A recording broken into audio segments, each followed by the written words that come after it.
बिस्मिल्लाहिर्रहमानिर्रहीम स्टूडेंट्स, मैं professor Amar Aman unique group of institution physics department की तरफ से। लास्ट टाइम हमने पढ़े थे special type of PN junction semiconductor diodes, और अब पीएन जंक्शंस का आपस में कॉम्बिनेशन है।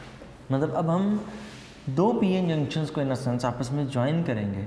It will be a setup back to back PN junction का, एक पीएन जंक्शन साथ ही दूसरा पीएन जंक्शन, तो एक नई डिवाइस बनाएंगे that is called transistors. Let's start. तो नेक्स्ट टॉपिक हमारा है जी ट्रांजिस्टर्स। ट्रांजिस्टर्स के लिए जो दूसरी टर्म बोली जाती है, they are also known as varistors. ठीक है, ट्रांजिस्टर्स क्या होते हैं? सबसे पहले इनकी simple definition, transistor is a combination of two back to back का मतलब एक के साथ ही दूसरा, two back P N junctions के ट्रांजिस्टर असल में दो पी एन जंक्शंस को आपस में मिला देने का नाम है। अब जब आप पी एन जंक्शंस को ऐड करेंगे तो इतना आसान और इतना सीधा बात नहीं है ये, क्योंकि पीएन जंक्शंस को आपस में ऐड करते वक्त कुछ चीज़ों का ख्याल रखना पड़ता है, उनके साइजेस का, उनकी इम्प्योरिटीज़ का। तो देखेंगे कैसे होता है। इनके लिए मैं दूसरी टर्म बोल रहा था, they are also known as varistors. Varistors का मतलब यहाँ पर है कि they are used as variable resistors. ये वेरिएबल रेजिस्टर के तौर पर भी यूज़ करते हैं। तो इस टॉपिक के अंदर आगे चल के हम कहीं ना कहीं इस चीज़ को डिस्कस करेंगे with in one line, book पे नहीं है लेकिन उसे एक बस चलते चलते हम उसको डिस्कस करेंगे कि ये वेरिएबल रेजिस्टर के तौर पर कैसे यूज़ होते हैं। दो पीएन जंक्शन हैं तो कैसे इनको आपने यूज़ करना है। इनको बनाने के लिए असल में ट्रांजिस्टर के जो कॉम्बिनेशन बनाने के तरीके हैं वो बहुत ज़्यादा हैं। इनमें से जो आपकी बुक मेंशन करती है, आपकी बुक सिर्फ़ और सिर्फ एक्सप्लेन करती है बीजेटी को, बाय जंक्शन ट्रांजिस्टर्स के, ऐसे ट्रांजिस्टर जिनके अंदर दो जंक्शंस होते हैं। आपकी बुक एक्सप्लेन करती है दो। इन बीजेटीज़ में एन पी एन, ये बीजेटी असल में क्या है? ये टाइप ऑफ ट्रांजिस्टर है।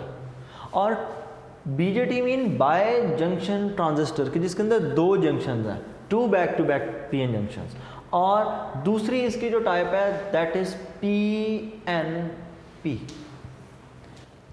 अब आपको बात तो समझ आ गई होगी कि एक एन टाइप, फिर एक पी टाइप और फिर एक एन टाइप। Let's draw. तो ये बात यूं है कि टू बैक पीएन जंक्शंस, तो पहले में हम ड्रॉ कर रहे हैं NPN। तो ये यहाँ पर यूँ ड्रॉ होगा कि दरमियान में एक यहाँ पर पीटा बिल्कुल थिन, ये जो टाइप है दिस इज N। ये जो रीजन है ये छोटा सा रीजन P और ये रीजन N। मैंने बिल्कुल सेंटर में पी को नहीं बनाया। यहाँ से आपने कुछ बातें इन्फर करनी है।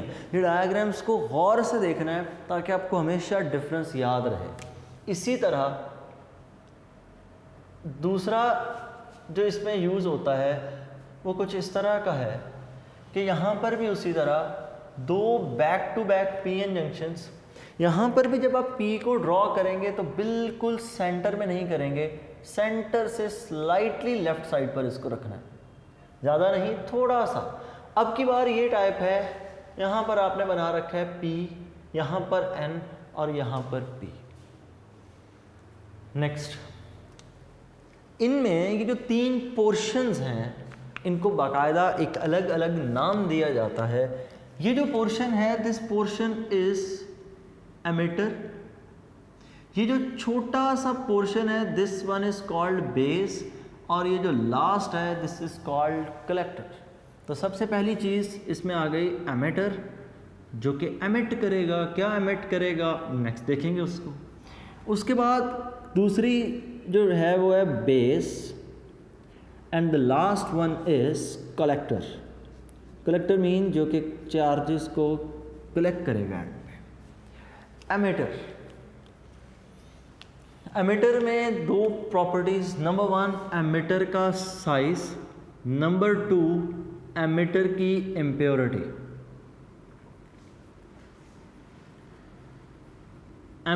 एमिटर का साइज, एमिटर का साइज मॉडरेट होता है, दरमियाना होता है।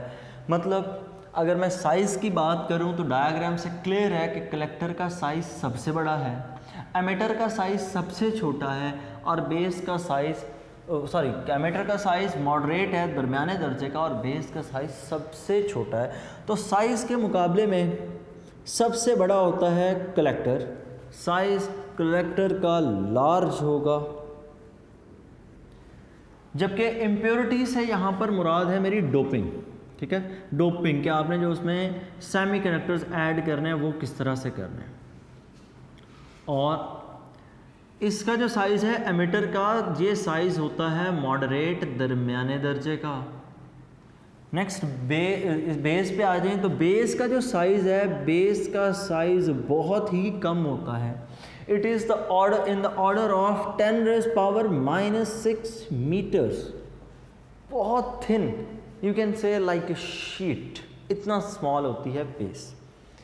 डोपिंग में आ जाए तो एमिटर की डोपिंग होती है, हाईली डोप्ड होता है। हाईली डोप्ड का से मुराद यहाँ पर यह है कि इसमें चार्जेस की तादाद बेहद ज़्यादा होगी। अगर ये एन टाइप रीजन है तो इसमें मेजॉरिटी चार्ज कैरियर्स इलेक्ट्रॉन्स होंगे और उनकी बहुत ज़्यादा स्ट्रेंथ होगी। तो यहाँ पर जब मैं इलेक्ट्रॉन्स को शो करूँगा तो मैं उनकी तादाद बहुत ज़्यादा, उनकी स्ट्रेंथ बहुत ज़्यादा शो करूँगा। So it means it is highly doped material. जो बेस की डोपिंग होती है, बेस की डोपिंग हमेशा लाइट होती है, स्लाइटली डोप्ड किया जाता है इसको माइनर से, इट इज़ डोप्ड स्लाइटली। और कलेक्टर में जो डोपिंग होती है, कलेक्टर में डोपिंग इसमें भी बहुत ही कम, मॉडरेट के केस में है, इसमें जो डोपिंग होती है इट इज़ मॉडरेट। अब आपको अंदाज़ा हो गया होगा कि मैंने डायग्राम बनाते वक्त बिल्कुल सेंटर में क्यों नहीं बेस को ड्रॉ किया। बेस को मैंने थोड़ा इधर क्यों ड्रॉ किया, मैं असल में शो करना चाह रहा था कि एमिटर का साइज़ कलेक्टर के मुकाबले में कम होता है। अब वो डेफिनेशन की बात कि टू बैक पीएन जंक्शंस कैसे हो रही है, वो अगर हम थोड़ा सा इस डायग्राम को जूम करके देखें तो हमें ये बात पता चलती है कि अगर हम इस डायग्राम को ड्रॉ करें तो ये डायग्राम हम यूँ ड्रॉ करते हैं कि ये एन रीजन, पी रीजन,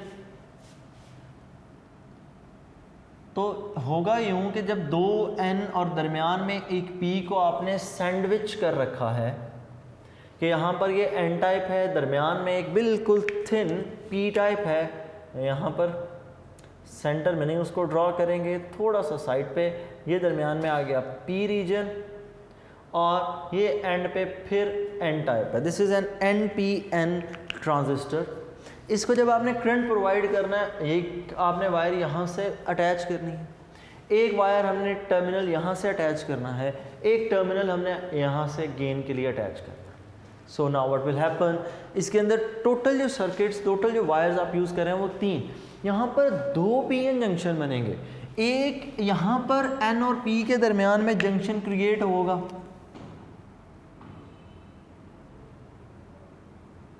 एक P और N के दरमियान में यहाँ पर जंक्शन क्रिएट होगा।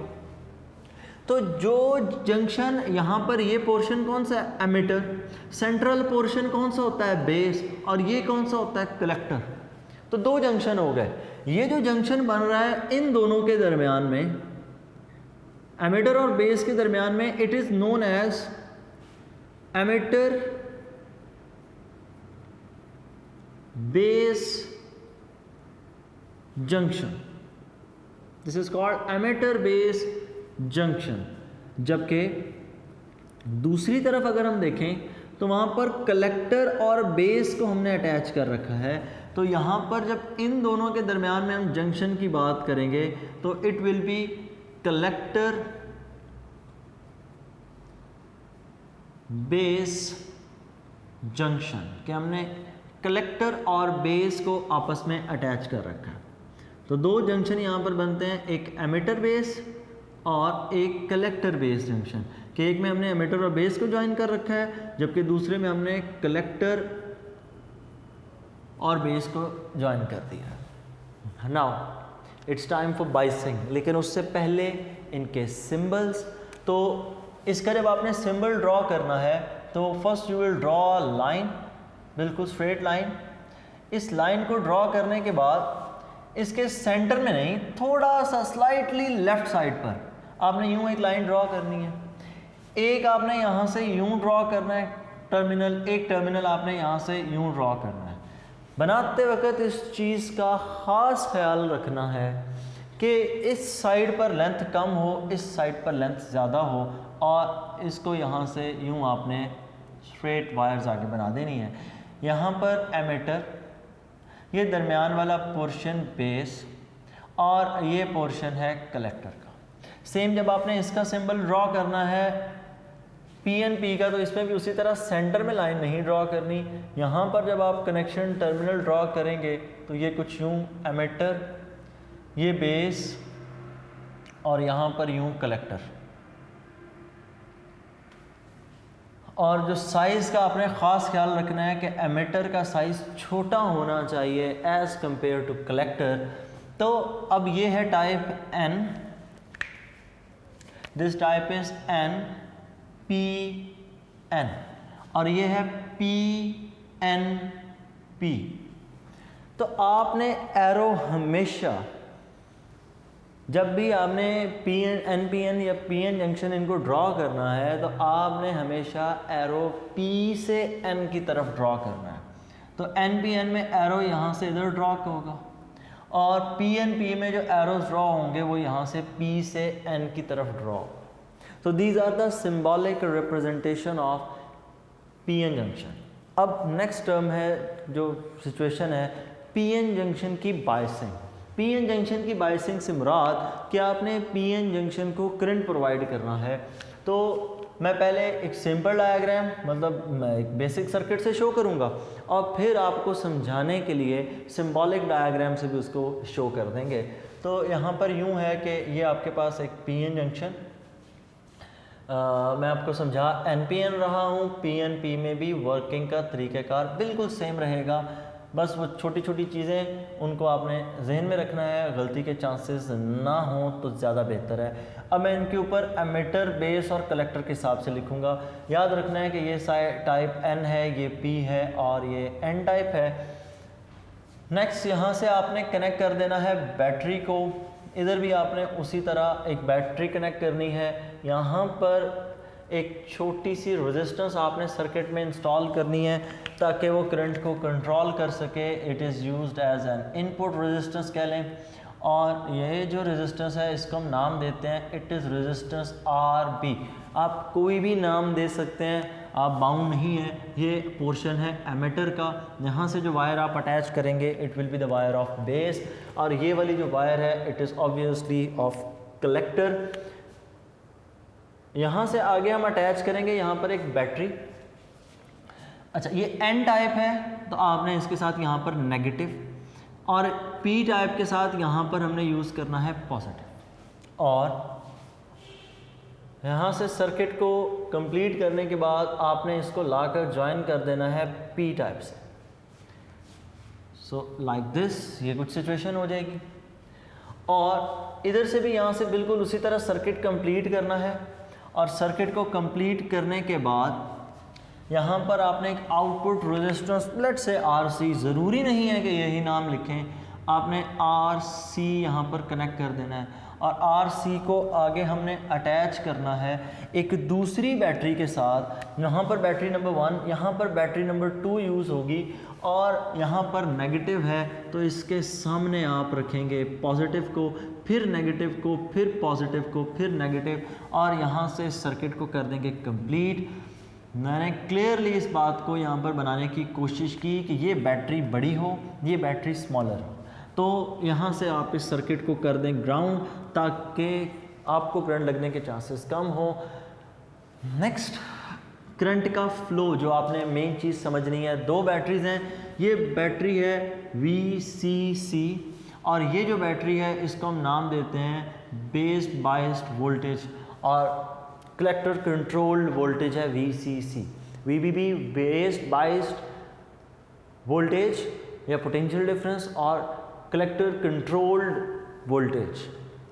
अगर आप क्लियरली देखें तो VBB ये सर्किट के अंदर it is used as forward bias because negative को जोड़ा N से, पॉजिटिव को जोड़ा P से, so it is forward bias, यहाँ से आपने यूँ कनेक्शन दिया। और जबकि VCC को हमने यूज़ किया as reverse bias, VCC is used as reverse biased. देखें गौर से कि इसने आपने N को पॉजिटिव से जोड़ा, P को आपने नेगेटिव से कनेक्ट किया, सो it is reverse bias. Now what will happen, now the flow of current, the main thing. Real current को अगर लेकर चलें that flows from the negative terminal of the battery to the positive terminal of the battery, so what will happen, यहाँ से charges move करेंगे। N reason के अंदर access में मौजूद है इलेक्ट्रॉन्स, तो यहाँ पर एक्सेस में इलेक्ट्रॉन्स होने की वजह से क्या होगा, इन इलेक्ट्रॉन्स को यहाँ से मिलेगा पुश, ये इलेक्ट्रॉन्स मूव करेंगे N से P में, दरमियान में जो बैरियर है उसको तोड़ देंगे। अब यहाँ पर वो बात आएगी वेरिएस्टर की, ये चूंकि फॉरवर्ड बाइस्ड है तो यहाँ पर एमिटर बेस जंक्शन के ऊपर आपको जो रेजिस्टेंस मिलेगी उसकी अमाउंट लेसर होगी, जबकि ये P और N आगे रिवर्स्ड बाइस्ड में है तो आपको कलेक्टर बेस जंक्शन पे जो रेजिस्टेंस मिलेगी वो आपको हायर मिलेगी। तो दो डिफरेंट टाइप ऑफ रेजिस्टर्स, इसलिए इसको नाम देते हैं इट इज़ अ वेरिएस्टर, कि इसमें रेजिस्टेंस एक जैसी नहीं है, वेरिएबल यूज हो रही है। नेक्स्ट, ये चार्जेस यहाँ से जंप करेंगे P में, वो बैरियर को तोड़ेंगे और उसके बाद कुछ चार्जेस यहाँ से P से N में एंटर होंगे और कुछ चार्जेस यहाँ से डाउनवर्ड मूव करते हुए बैटरी के इस पॉजिटिव टर्मिनल में वापस। यहाँ से जो करंट ट्रैवल किया था ये करंट है in fact IE, the emitter current. ये टोटल अमाउंट ऑफ करंट था जो इस सर्किट को सप्लाई किया गया, it is the emitter current. ये यहाँ से आगे मूव किया बेस में, कुछ चार्जेस आगे मूव कर गए, वो कलेक्टर से यहाँ पर कलेक्ट कर लिए गए बिकॉज ये बैटरी का पॉजिटिव टर्मिनल है, ये इसके मुकाबले में हाईली पॉजिटिव है। गौर से अब इस बात को समझिएगा कि ये जो आपको कलेक्टर करंट मिलेगा यहाँ से जो चार्जेस मूव करके यहाँ तक आएंगे वो ज़्यादा होगा और बेस करंट आपको हमेशा कम मिलेगा। क्यों?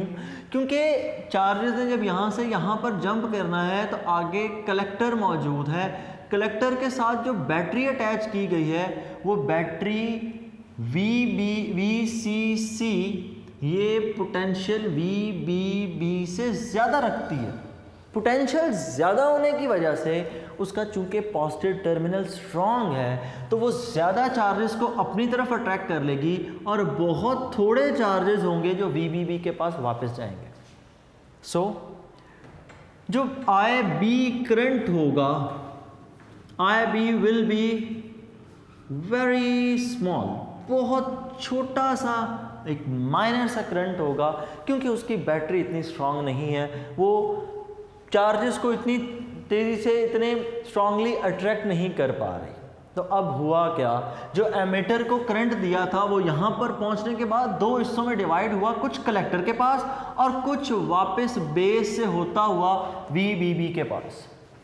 तो इसका मतलब ये हुआ कि करंट दो हिस्सों में डिवाइड हुआ, collector current and the base current. So we can say that emitter current दो हिस्सों में डिवाइड हुआ, base current plus collector current. This is the basic equation of PN junction, sorry transistor. कि कोई भी आप ट्रांजिस्टर यूज़ करें उसके अंदर आपको हमेशा यही इक्वेशन मिलेगी और इस इक्वेशन को हम नाम देते हैं this is the basic equation of transistor. अभी आप क्या पढ़ रहे हैं, अभी आप एमिटर बेस कलेक्टर पढ़ रहे हैं, बेस को आपने कॉमन रखा हुआ है, बेस अटैच है, बेस वाला पोर्शन कलेक्टर के साथ भी बेस वाला पोर्शन अटैच है एमिटर के साथ भी। लेकिन आगे चल के हम ऐसा भी पढ़ेंगे कि हम एमिटर को एज ए कॉमन यूज़ कर रहे होंगे, हम कलेक्टर को भी कॉमन के तौर पर यूज़ कर सकते हैं। So it depends upon our working कि हम किस टर्मिनल को एमिटर, बेस या कलेक्टर को एज ए कॉमन यूज़ कर रहे हैं। नेक्स्ट इसमें आ जाती है गेन, कि हमें कितना करंट गेन में मिलेगा। तो गेन असल में करंट की रेशो है, और गेन को कैलकुलेट करने के लिए हम रेशो लेते हैं IC/IB। जिस ट्रांजिस्टर की बेसिक हमें गेन मिलेगी वो किसके इक्वल होगी, IC/IB। It is the ratio between the collector current and the base current. इसका यूनिट वो तो नहीं होने वाला because it is a simply ratio, और रेशियोज के कभी भी यूनिट्स नहीं होते। रही बात इसकी वैल्यू, और इसकी वैल्यू फ्यू हंड्रेड तक होती है, तो इसकी वैल्यू तकरीबन 0 से लेकर 250 तक होती। ये हमें जो उससे गेन मिलती। नेक्स्ट, अगर आप इसी सारे सर्किट को सिंबॉलिकली आप बनाना चाहें, जिस तरह वो ट्रांजिस्टर लगा, तो आपने इसी सर्किट को बिल्कुल सिंबल को बीच में वैसे प्लेस करना है। It will be like this, कि ये आपके पास ट्रांजिस्टर की टाइप N, यहाँ पर P और ये N, और इसके बाद इसके साथ आप उसी तरह से आगे वायर्स को अटैच करके यहाँ पर आप लगा देंगे रेजिस्टर, ये रेजिस्टेंस RC। इसके साथ हम यहाँ पर अटैच करेंगे बैटरी, पॉजिटिव नेगेटिव, और यहाँ से हम अपना सर्किट क्लोज करेंगे। दरमियान में हम यहाँ से बेस के लिए connection, and we will join it over here, और यहाँ पर भी इसी तरह हम इसको यहाँ से ज्वाइन करेंगे डाउनवर्ड, और यहाँ से हो गया कनेक्ट। यहाँ पर लग जाएगी resistance this resistance is RB, और यहाँ पर आप लगा देंगे smaller battery, positive negative, and this one is positive. ये जो बैटरी लगी दिस वन इज़ VCC, और ये जो बैटरी हम यूज़ कर रहे हैं this one is battery VBB। Current की रियल डायरेक्शन ड्रॉ करनी है तो करंट यहाँ से फ्लो करेगा, कुछ करंट यूँ, और यहाँ पर अगर आपने करंट की डायरेक्शन शो करनी हो तो यहाँ से करंट फ्लो करता है इसकी तरफ, गेन की तरफ। यहाँ से इधर किसी किस्म का कोई करंट फ्लो नहीं करेगा, क्योंकि यहाँ से मूव कर रहे हैं इलेक्ट्रॉन्स, और ये भी नेगेटिव टर्मिनल है, तो ऑब्वियसली यहाँ से कोई करंट फ्लो नहीं करेगा। अच्छा, और फिर एक क्वेश्चन पूछा जाता है कि क्या यहाँ से कोई करंट इधर फ्लो कर सकता है? इट्स इम्पॉसिबल, बिकॉज ये बैटरी का नेगेटिव टर्मिनल है, ये PN जंक्शन का पॉजिटिव टर्मिनल है। यहाँ पर जो बायसिंग होती है इट्स रिवर्स बायसिंग। तो ये आपके लिए एक सिंपल सी डायग्राम है कि जब आप सिम्बॉलिकली इसको ड्रॉ कर रहे हो। नेक्स्ट आ गया इसमें कन्वेंशनल करंट के ऊपर। तो कन्वेंशनल करंट के ऊपर भी अगर आप ड्रॉ करना चाहें तो वर्किंग सारी की सारी सेम रहेगी, लेकिन कन्वेंशनल करंट पे इस बात को हम समझाना हमारे लिए इतना आसान नहीं रह जाता, क्योंकि ऑब्वियसली पॉजिटिव चार्जेस के बारे में हम पढ़ते हैं कि पॉजिटिव चार्जेस तो मूव सर्किट में नहीं करते। तो वो कन्वेंशनल करंट असल में आपको बताया था, it is just a little mistake in the direction of current. तो ये था हमारा सारे का सारा टॉपिक ट्रांजिस्टर का। तो ट्रांजिस्टर का जब टॉपिक आए तो लॉन्ग क्वेश्चन का हिस्सा होता है, और इस लॉन्ग क्वेश्चन को अटेम्प्ट करने के लिए सबसे पहले चीज़ आप इसमें इसकी लिखें डेफिनेशन लिखने के बाद उसकी वर्किंग से आने से पहले आप लोग इसकी डायग्राम्स ड्रॉ करें दोनों। फिर आप इसकी कंस्ट्रक्शन को एक्सप्लेन करें कि कंस्ट्रक्शन को एक्सप्लेन करते वक्त 3 पोर्शंस हैं, एमीटर है, बेस है, कलेक्टर है। एमीटर के अंदर साइज़ का बताएं कि इसका साइज़ नॉर्मल होता है, और इसमें जो डोपिंग होती है वो हाईली डोप किया जाएगा, मतलब इसमें जो इम्प्योरिटी ऐड की जाएगी उसकी अमाउंट बहुत ज़्यादा होगी, ताकि आपको चार्जेस ज़्यादा मिलें तो ज़्यादा करंट फ्लो कर सकेगा सर्किट में से। नेक्स्ट इसके बाद इसमें यूज़ जो की हुई है बेस इज़ वेरी थिन, और बेस का साइज़ मेंशन करें, ये आपको याद होना चाहिए। उसकी डोपिंग इसमें स्लाइटली डोप्ड होता है, मॉडरेट और इसमें तो डोपिंग ना होने के बहुत कम की जाती है इसमें डोपिंग।